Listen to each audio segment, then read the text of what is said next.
Should you go on an Alaskan cruise? Hi friends, welcome back to the channel. We have just recently returned from an Alaska cruise, and one thing that we have been asked a lot is, should I go? Should I spend the money? Is it worth it for me? So we thought we'd make this video.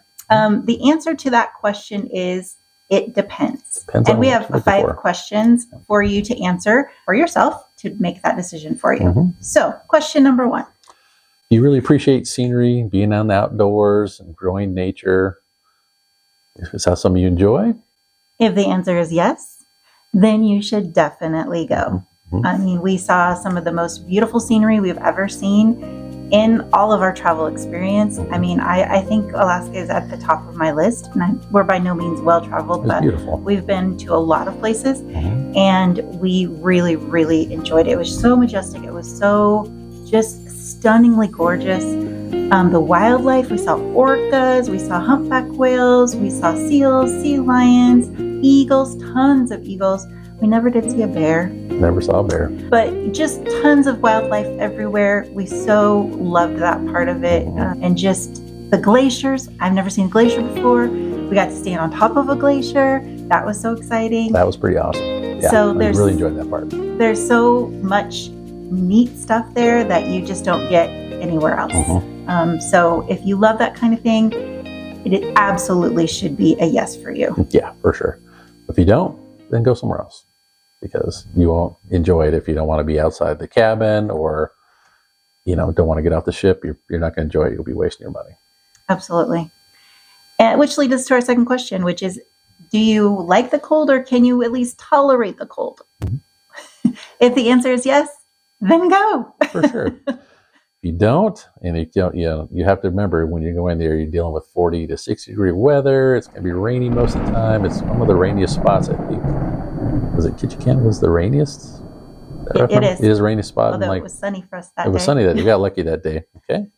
So if you're willing to go and deal with that weather, you have to pack appropriately. Make sure you got the right clothing for it, right footwear. We brought a waterproof backpack and rain gear, and to be ready for it.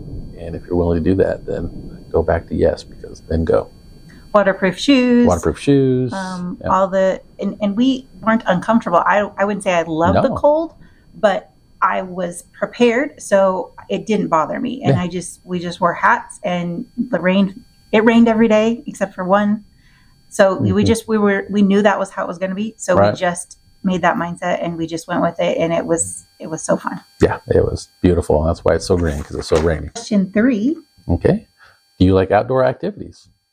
If the answer is yes, then you should absolutely go. Again, there's everything you could do, from snorkeling with these huge wetsuits that have like liners inside them that keep you warm.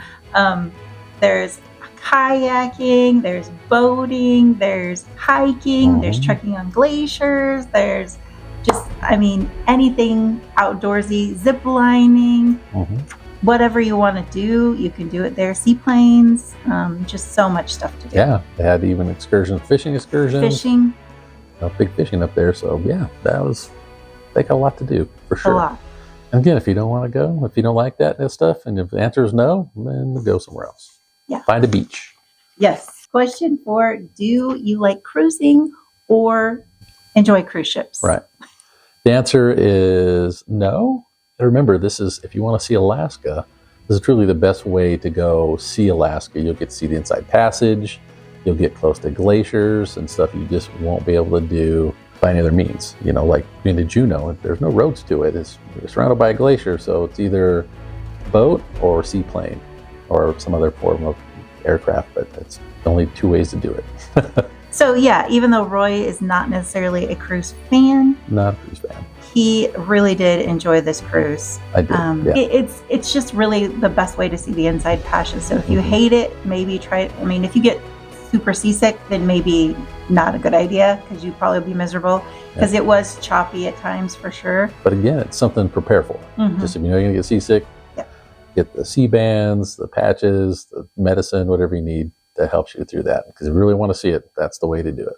And question 5, do you want to spend the extra cost associated with going. Mm-hmm. We know Alaska is expensive to go to. Mm-hmm. Going on a cruise to Alaska is more expensive than going to a cruise to the Caribbean. Yes. We spent for our balcony cabin. And mind you, we went all out on this, pretty close to all out. We did. Yeah. It was our anniversary. Yeah. We went on a balcony cabin. We had the drink package and the basic Wi-Fi. So our total was a $4,500 total for the both of us for that portion. Then we did those 2 huge excursions. Whale watching was expensive, and then trekking on the glacier via helicopter getting up there was very expensive. So that was like $2,000 total for the both of us. So, but that's expensive. But do you have to spend that? No, you don't have to spend that.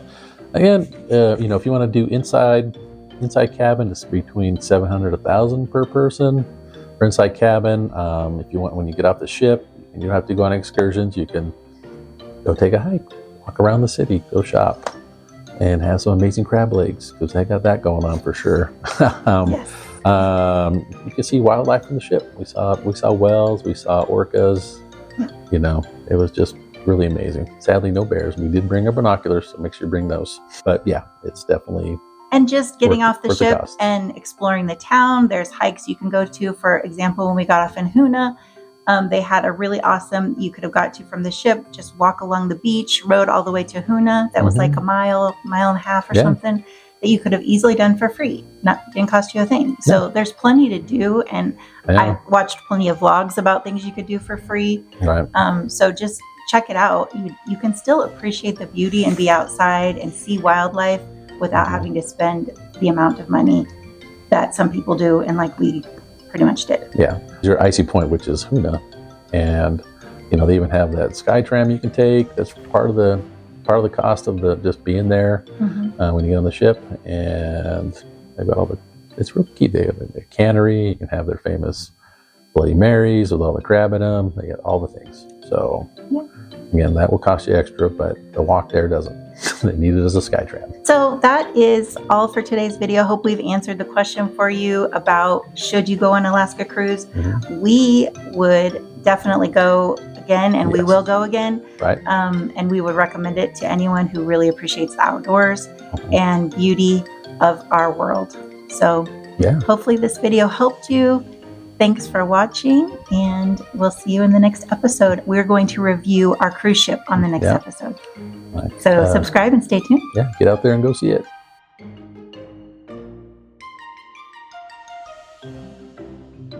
Okay, we'll start this video with, should you go on Alaskan cruise? Well, it works. Can you restart this? Just start over. We can cut it off. Should you go on Alaskan